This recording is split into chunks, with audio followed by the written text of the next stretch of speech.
పవన్ కళ్యాణ్ అనే వ్యక్తి ఒకప్పుడు సినిమా ఇండస్ట్రీలో ఉండి రెస్పెక్ట్గా ఉన్నాడు. ఇతన్ని ఎవరు ఫస్ట్ తెలుసా అన్పాపులర్ చేశారో ఈ పేపర్ వాళ్ళే, మా కమ్మ పేపర్ వాళ్ళే. ఈ బికాజ్ ఆఫ్ చంద్రబాబు.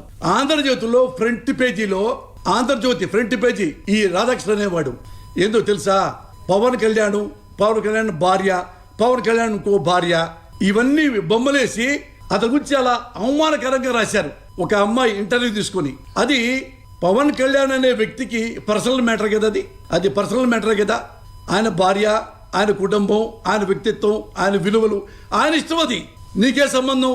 ఆ ఇంట్లో భార్య ఒక అమ్మాయి కామెంట్ చేస్తే నువ్వెందుకు పేపర్ పెట్టాలి? ఫస్ట్లో ఎందుకు పెట్టాలి? పేపర్లో రాయాలి అంటే అన్పాపులర్ చేయాలి, చేసి బ్లాక్మెయిల్ చేసి చంద్రబాబు కాళ్ళు నిలబడేలా చేయాలి.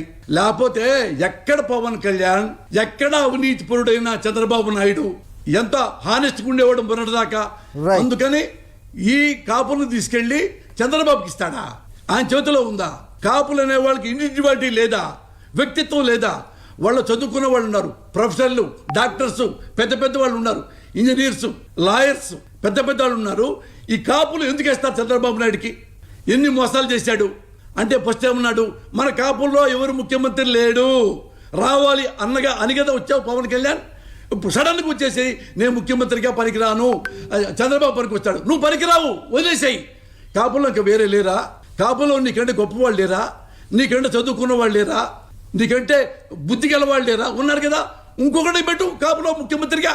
ఏ కాపులు ఎవ్వరు ముఖ్యమంత్రిగా పనికిరారా? నువ్వు కూడా పనికి వస్తావా? చివరికి నువ్వు కూడా పనికిరావా? చంద్రబాబు పనికి వస్తాడా? అవినీతి పట్టు పనికి వస్తాడా? వెన్నుపోటు దాడి పనికి వస్తాడా?